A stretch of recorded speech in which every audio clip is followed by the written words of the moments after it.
Messieurs, dames, bonjour. Madame Lopez, bonjour.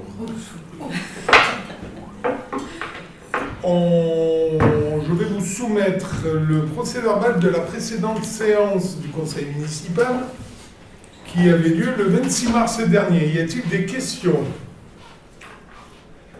On va passer au vote. Qui est contre? Qui s'abstient? Contre M. Benat? Madame Resner et moi. Contre le procès-verbal. D'accord. Alors, M. Benat et Mme Runster contre le procès-verbal de la précédente séance. Je vais nommer une secrétaire de séance, c'est Mme Aubertin.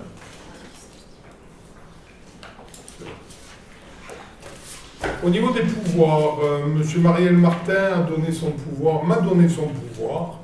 Mme Runster a donné son pouvoir à M. Benat. Et Mme Dallousier s'est excusée, mais n'a pas donné de pouvoir. Afin de faciliter le procès-verbal, je vous demande de dire votre nom à chaque intervention. Et voilà, donc on va commencer par la première délibération du conseil municipal. C'est Christelle Aubertin, définition de coût de la scolarité 2025-2026. Alors, comme chaque année, il faut qu'on définisse le coût de la scolarité pour les élèves en élémentaire et en maternelle. Donc cette année, le coût de scolarité pour un élève en classe de maternelle s'élève à 629,95 € et pour un élève en élémentaire s'élève à 427,18 €. Est-ce que vous avez des questions? Pas de questions, on va passer au vote. Qui est contre? Qui s'abstient? À l'unanimité, merci. La deuxième délibération, modification du règlement de fonctionnement de la crèche Le Cas de Roussel. Comme chaque année, il n'y a que des trucs qui sont redondants. On revote du coup le règlement de fonctionnement de la crèche. Il a fallu ajuster par rapport à la mise aux évolutions réglementaires et préciser les modalités d'intervention de la RSAI qu'on a accueillie il n'y a pas très longtemps. Voilà, c'est tout ce qui a changé. Est-ce que vous avez des questions? Pas de questions, on va passer au vote. Qui est contre? Qui s'abstient? À l'unanimité. Délibération numéro 3, modification du règlement de fonctionnement du service périscolaire. Comme tous les ans, ça change. La modification du règlement du temps périscolaire, c'est le même, sauf nous avons décidé de facturer aux parents les repas qui ne sont pas déréservés, enlever la réservation quand il y a des sorties scolaires. On fait des mails de rappel pour qu'ils enlèvent la réservation. La majorité ne le font pas parce que ce n'est pas facturé si un enfant n'est pas présent à l'école. Et du coup, nous ne sommes pas forcément informés des sorties scolaires, donc on ne peut pas les enlever des commandes, ce qui fait une facturation des repas non pris et un gaspillage alimentaire conséquent. C'est tout ce qui a changé sur ce règlement intérieur. Avez-vous des questions? Pas de questions, on va passer au vote. Qui est contre? Qui s'abstient? À l'unanimité. La délibération numéro 4, convention d'accompagnement social du CDG 84. Donc nous envisageons donc d'adhérer au centre de gestion afin de permettre l'accompagnement des agents sur un accompagnement social. Vous avez eu la convention donc en pièces jointes. Est-ce que vous avez des questions? Pas de questions, on va passer au vote. Qui est contre? Qui s'abstient? À l'unanimité. Délibération suivante. Je suis le rapporteur. Cession d'une maison située 7 rue Albin Durand à Monsieur Brie. Donc la commune est propriétaire d'environ une trentaine de biens sur le territoire. Et parmi les biens, on a une maison située 7 rue Albin Durand, d'une superficie d'environ 40 mètres carrés qui nécessite d'importants travaux pour pouvoir être mise à nouveau en location. Cette maison, construite dans les années 1800, dispose d'un étage et est mitoyenne sur les 3 côtés. Une publicité a été réalisée du 16 janvier au 14 février 2025, puis du 26 février au 18 avril 2025 pour mettre en vente ce bien. Une offre a été déposée par M. Brie le 10 avril 2025 pour son acquisition au prix de 60 000 €. Le projet de M. Brie qui a été retenu par la commune consiste à la rénover pour en faire une résidence principale. Cette délibération a donc pour but d'approuver la vente de ce bien sous les conditions suspensives de droit commun, origine propriété régulière, situation hypothécaire, urbanisme, autorisation d'urbanisme, purge de tout recours et retrait, sinistre et décès des acquéreurs. Donc voilà, je vous demande de vous positionner par rapport à ceci. Y a-t-il des questions? Pas de questions, on va passer au vote. Qui est contre? Qui s'abstient? À l'unanimité. On va passer à la délibération suivante. Je suis le rapporteur. Servitude de passage en tréfonds, chemin communal route du Gabin au profit de M. Jean-Paul Masse. Dans le cadre de la mise aux normes des installations d'assainissement non collectif, M. Jean-Paul Masse, propriétaire d'une maison à usage d'habitation et d'un terrain attenant et un autre non attenant, cadastré à 275, 276 et 410, doit pouvoir traverser la route de Gabin afin d'installer les drains d'épandage. La route de Gabin étant un chemin communal appartenant au domaine public de la commune, il est nécessaire de conclure une servitude de tréfonds, droit de passage accordé pour la traversée des réseaux enterrés. Cette autorisation doit faire l'objet d'un acte authentique, écrit et signé par chacune des parties devant notaire. Y a-t-il des questions? Pas de questions, on va passer au vote. Qui est contre? Qui s'abstient? À l'unanimité. Délibération suivante. C'est toi, Romain. C'est ça. Tout le monde visualise le local actuellement occupé par le comité des fêtes. C'est un local qui appartient donc à la mairie où des travaux ont été refaits. On a reçu une demande en mairie du comité des fêtes de son bureau actuel pour pouvoir apposer une plaque à l'honneur, on va dire, de Jean-Pierre Blairon. Donc ça s'appellerait Espace Jean-Pierre Blairon. Il a été longtemps bénévole du comité des fêtes, malheureusement décédé en janvier dernier. Nous, on est tous d'accord là-dessus. Est-ce que vous avez des questions? Y a-t-il des questions? On va passer au vote. Qui est contre? Qui s'abstient? À l'unanimité, merci. Délibération suivante. C'est la délibération 8, avis du projet de révision du SCOT du bassin de vie d'Avignon sur le périmètre élargi du syndicat mixte du bassin de vie d'Avignon, bilan de concertation et arrêt du projet de révision du SCOT. Donc vous avez tous pris connaissance du rapport et du nouvel avis de révision. Donc y a-t-il des questions? Monsieur Benard. Donc la commune de Cadron est représentée par la POP, c'est ça, dans ce cadre-là? Oui. Donc apparemment, j'ai vu que M. Bompard s'était excusé de ne pas être présent et qu'il n'était pas représenté par personne. Ouais. Oui, bon, il était excusé, donc il n'y a pas de suppléance là.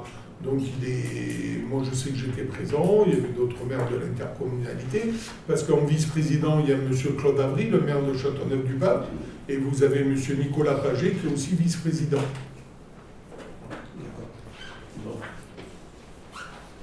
Bon. Autre question? On va passer au vote. Qui est contre? Qui s'abstient? À l'unanimité, merci.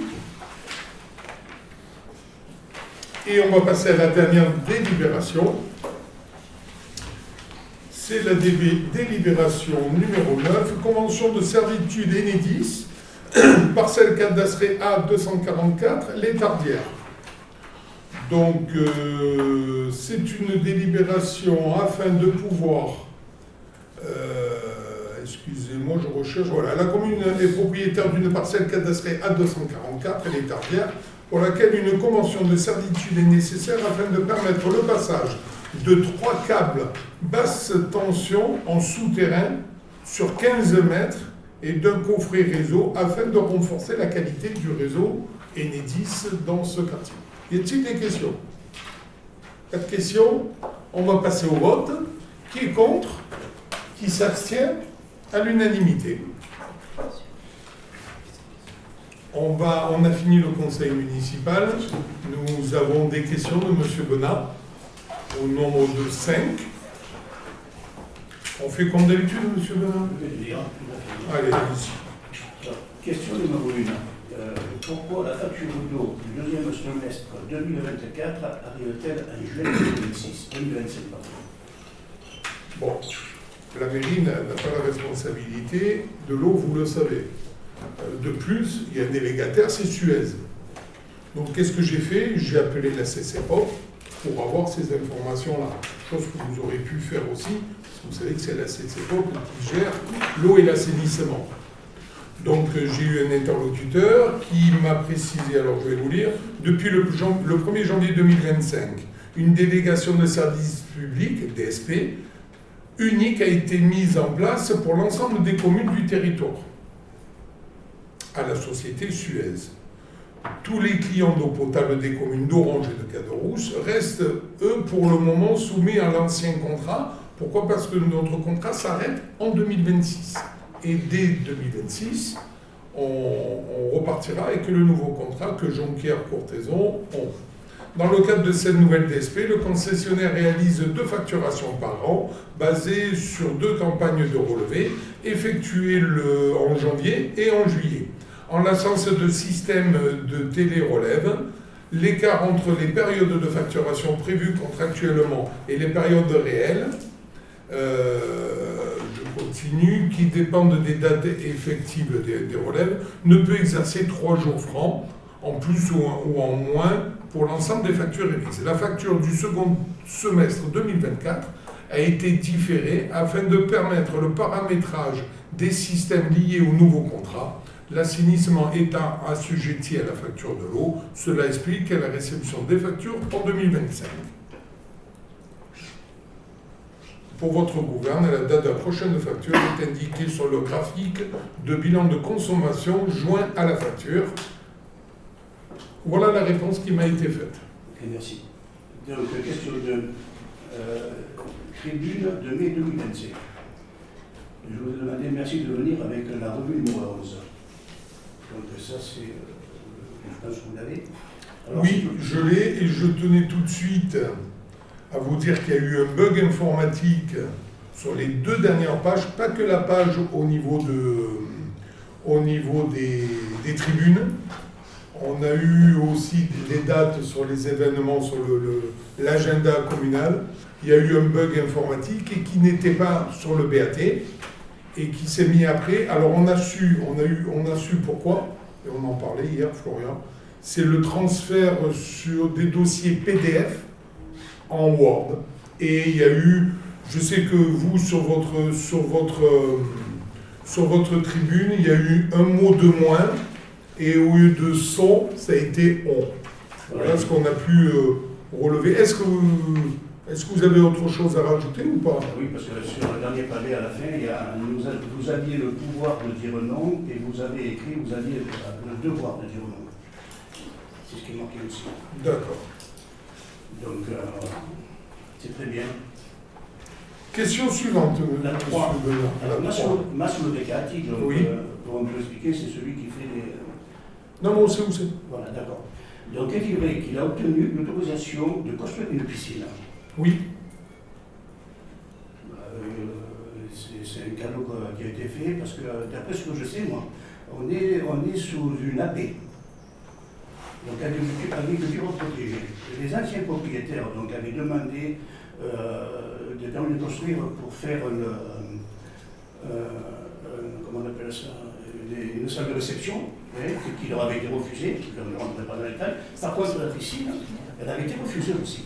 Alors, Monsieur Benat, Il s'est passé quoi là? il s'est passé que vous avez voté en 2024 une modification des OAP et du PLU, la modification numéro 1, Et dans la modification numéro 1, pour toutes les zones AP de la commune, on a modifié ceci pour ouvrir aux différents propriétaires la possibilité de faire une piscine. Mais ça date de 2024. Voilà. Et c'était encore les propriétaires qui étaient les précédents propriétaires qui étaient encore là. Et on a voté tous ensemble au conseil municipal cette modification. Je ne vais pas souvenir, mais en 2024. Et vous pouvez m'envoyer la date exactement? Vous l'avez, vous participez à tous les conseils. Oui, mais...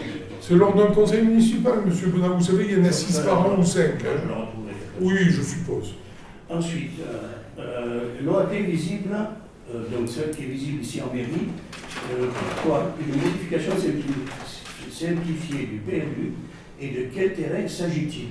Alors, la mise à disposition des documents du projet de modification simplifiée du PLU a été approuvée par le conseil municipal dernier, le 26 mars. On a été ceci, et ça a été voté à l'unanimité. Lors du conseil, des raisons de cette modification ont également été expliquées. La première, c'est un ajustement de la planification de l'OAP1 avec inversion des tranches. Le nouveau séquençage des phases a pour objectif de faciliter la mise en œuvre de ce projet d'aménagement. Et la deuxième option, je profite de cet instant pour souligner que toutes les personnes publiques associées, donc c'est tous les services de l'État, pas que, parce qu'il y a la COP, il y a d'autres services associés, ont émis un avis favorable à cette modification simplifiée numéro 1. Enfin, concernant les dernières parties de votre question, il s'agit des parcelles G1243, G538, G539, G541, G969, G970 et G545. Si vous voulez faire un loto, vous avez peut-être la possibilité d'être millionnaire. Allez, merci. Question numéro 5. Parcelle, section G, numéro 591 et 591. Donc, parmi les postulants, que se passe-t-il qu'après plusieurs demandes, il y a toujours un refus et à chaque fois des demandes supplémentaires? Pourquoi une fois pour toutes ne pas leur donner tous les éléments? Ça fait un moment que ça dure cette histoire. Oui. Chaque fois, il y a un refus. Donc, je vais répondre à votre question. Je vous l'en prie. Il s'agit de la parcelle numéro 4, c'est l'OAP numéro 4. La chargée d'urbanisme de la commune a effectivement été en contact à maintes reprises, plusieurs fois, que ce soit avec l'aménageur, que ce soit avec le propriétaire. Sachez que l'architecte conseil des bâtiments de France aussi, et l'architecte conseil qui intervient à la commune aussi a eu différents contacts. Ce qui se passe, c'est que tous les projets présentés jusqu'ici ne répondent pas aux prescriptions des PPRI ni aux exigences des ABF. Parce que vous savez, le problème qu'on rencontre sur notre commune, c'est en plus qu'on a le PPRI, on a les ABF. Parce que là, à ce niveau-là, ce n'est pas le maire qui bloque le dossier. Moi, je suis une caisse d'enregistrement. C'est-à-dire, j'enregistre, je diffuse auprès des services de l'État et eux décident. Donc, en ce qui concerne cette parcelle, cela a été précisé plusieurs fois, tant par la commune que par l'architecte. Le 4 novembre dernier, les ABF ont officialisé cet avis défavorable. Pourquoi? Parce que c'est très compliqué de faire un aménagement, et je comprends les difficultés de l'architecte, mais par contre, c'est possible. Parce que le conseiller d'urbanisme, l'architecte conseil, est intervenu sur le dossier. Il y a la possibilité de créer des aménagements, mais la seule chose, c'est qu'avec les PPRI, il faut des zones de circulation de l'eau, donc il faut des maisons à étage, avec, comme on a certains modèles dans la commune, avec un rez-de-chaussée ouvert pour pouvoir faire la circulation de l'eau. Et quand on crée du semi-collectif, parce que c'est des petites habitations, ce n'est pas du collectif, hein, ce n'est pas des bâtiments, c'est très compliqué de créer cet aménagement. Mais moi, en tant que maire, je ne bloque pas, mais je transfère les données aux différents services qui, eux, font des retours. Donc, vous pensez qu'ils vont arriver à construire un jour ou pas? mais moi je le souhaite. On en a besoin, on en a besoin. C'est pour cela vous m'avez parlé tout à l'heure de l'OAP, on a voté aussi une modification simplifiée de l'OAP. C'est pour ça qu'on inversait les tranches, parce que sur cette OAP-là, on souhaiterait qu'il y ait un entrepreneur ou un architecte ou un promoteur qui puisse réaliser quelques habitations, bien sûr. Ok, merci. Ainsi se finit notre conseil municipal. Comme on est au mois de juin et qu'on se retrouve en septembre pour le conseil municipal, je vous souhaite un très bel été et de bonnes vacances pour ceux qui partent. Merci. Merci.